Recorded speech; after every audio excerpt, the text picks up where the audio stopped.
আসসালামু আলাইকুম। Hello everyone, welcome back to my channel. This is Marjia, daily blog থেকে বলছি। কেমন আছেন সবাই? আশা করি সবাই ভালো আছেন। আমিও আল্লাহর রহমতে অনেক ভালো আছি। তো প্রতিদিনের মতো আজকেও একটি ডেইলি ব্লগ নিয়ে চলে আসলাম আপনাদের মাঝে। তো সকাল থেকেই আজকে অনেক কাজ করেছি। তো সকালবেলা ঘুম থেকে উঠে নাস্তা করে নিলাম। তারপর নাস্তা করার পরে ভাবলাম আজকে গরুর মাংস আর ভুনা খিচুড়ি খাবো। তারপরে একটু ডাল ভিজিয়ে নিলাম সকালবেলায়, যেহেতু মাংসটা ভিজতে অনেক সময় লাগে, তাই সকাল সকাল ভিজিয়ে নিলাম খুব সুন্দরভাবে, একটুখানি ধুয়ে তারপরে পানি দিয়ে নিলাম। আর কিছু ডাল ভিজিয়ে নিলাম। আজকে ভীষণ ডালের বড়া খেতে ইচ্ছে করছে, তাই ভাবলাম একটু ডালের বড়া করে নিব। তাই আমি মাংসটার যে এক্সট্রা রক্তের পানিগুলো আছে ওগুলো 2-3 বার ধুয়ে নিচ্ছিলাম। ধুয়ে আমি ফেলে দিচ্ছিলাম পানিগুলো। তারপরে একদম পরিষ্কার পানি যখন হয়ে গিয়েছে, আমি গরুর মাংসটাকে ভিজিয়ে রাখলাম। তো ভিজিয়ে রাখার পরে একটা কাঁঠাল নিয়ে আসছি। আমার মায়ের ভীষণ কাঁঠাল পছন্দ, তাই কাঁঠাল থাকা অবস্থায় প্রতিদিনই আমাদের বাসায় কাঁঠাল থাকে।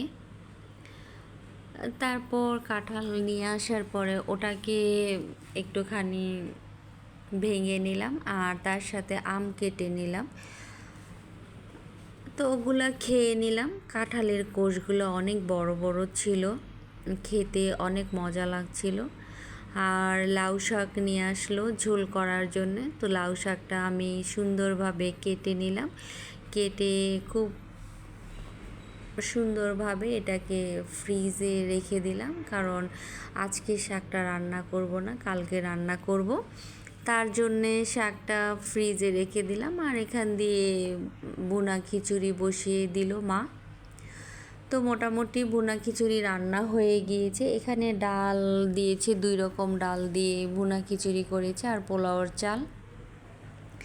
তারপর একটু লাচ্ছি সেমাই করে নিল। আর অলরেডি মা পাটার মধ্যে বাড়ছিল, আমি বলেছিলাম ব্লেন্ডারে করে দিই, তখন মা বলছে যে না, ব্লেন্ডারে করতে হবে না, পাটায় বেটে নিই। তো মা ডালগুলো পাটায় বেটে নিল। আর তারপরে তো বড়া বানানোর জন্য চলে গেল। মায়ের হাতের এই বড়াটা খেতে ভীষণ মজা লাগে। তো খিচুড়িটাও হয়ে গেল, বড়াও হয়ে গেল, আর গরুর মাংসটাও হয়ে গিয়েছে। আমি যেহেতু আমার আপুর সাথে, আমার ভাইয়ের সাথে আড্ডা দিচ্ছিলাম, তাই আর ভিডিও করার কথা মনে ছিল না। তো মায়ের রান্না শেষ, মাই রান্না করলো। তারপর আমি নিয়ে নিলাম, একটুখানি পরিবেশন করে নিলাম। আর দুপুরের খাওয়ার সময়ও হয়ে গিয়েছে। তো গরুর মাংসটা নিয়ে নিলাম, আর খিচুড়ি নিয়ে নিলাম। তো সেমাই আর বড়া, এই ছিল আজকে দুপুরের খাবার। তো দুপুরের খাবারগুলো খেয়ে নিলাম। খাওয়ার পরে কিছু কাজ করে নিলাম, নিজস্ব কাজ থাকে ওগুলো করে নিলাম, আপুদের ভিডিও দেখে নিলাম। তারপর সন্ধ্যার সময় ইচ্ছে করলো একটু পুডিং খেতে। তো পুডিংটা বসিয়ে দিলাম 1 কেজি দুধের। তারপরে দুধ বলক এসে পড়ে যাচ্ছিলো, তাই আমি একটা চেঞ্জ করে বড় পাতিলে দিয়ে দিলাম। এর মধ্যে 4টা ডিম নিয়ে নিলাম।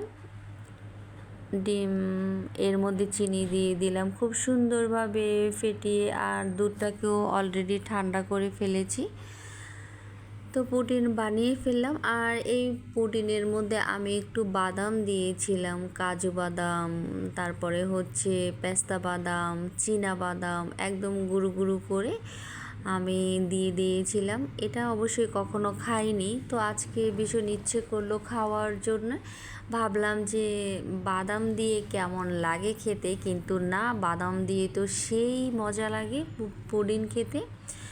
তো অনেকগুলো বাদাম দিয়ে বানিয়ে ফেললাম, খুব মজাদার একটা পুডিং।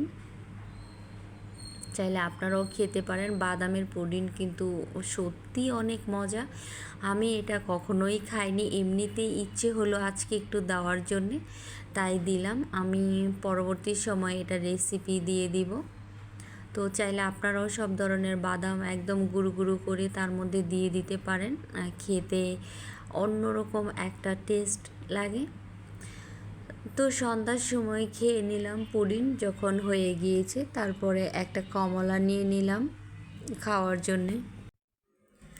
তারপরে কমলাটা খাওয়া হয়ে গিয়েছে, এখন রাতের জন্যে রান্না করতে হবে।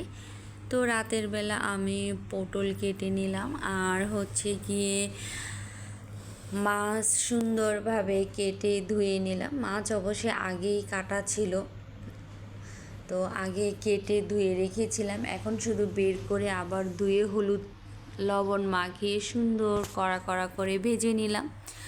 আর হচ্ছে লাউ কেটে নিলাম। তো লাউটা মা রান্না করেছে, এটা হচ্ছে গিয়ে ডিম দিয়ে রান্না করেছে। মাঝে মাঝে ডিম দিয়ে লাউ রান্না করে খেতে ভালোই লাগে।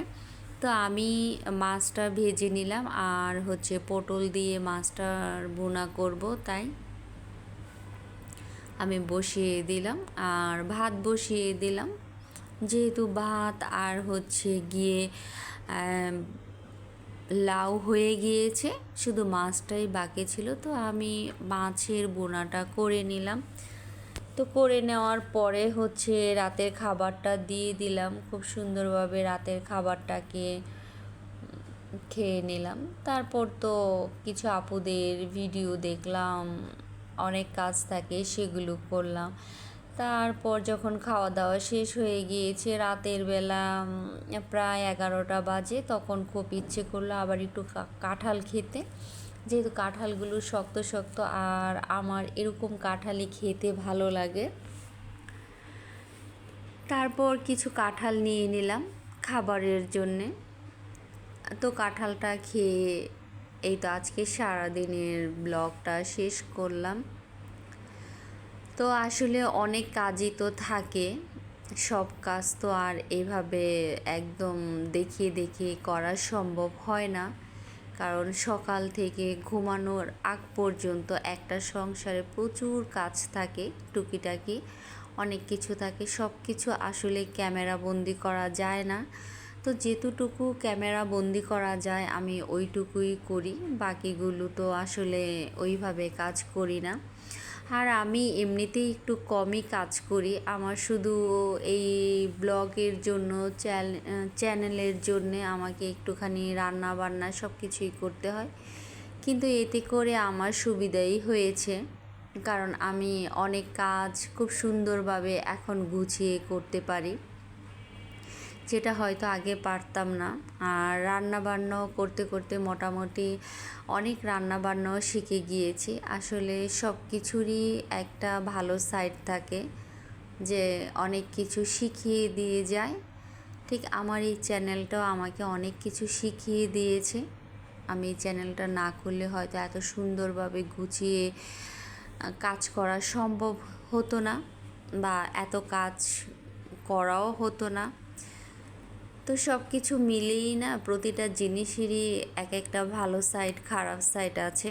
তো আমার এটার ভালো সাইড হলো আমার এই চ্যানেলের জন্য আমি অনেক কিছু শিখতে পেরেছি বা অনেক কিছু করতে পারি, এটা আমার খুবই ভালো সাইড।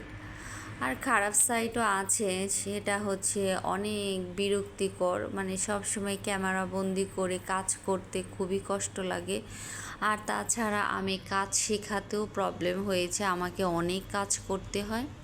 যাই হোক, সব কিছু মিলিয়ে খুব ভালোই লাগছে, কারণ এত এত কাজ পারাটাও একটা ভাগ্যের ব্যাপার। তো সবাই ভালো থাকবেন, সুস্থ থাকবেন, আল্লাহ হাফেজ।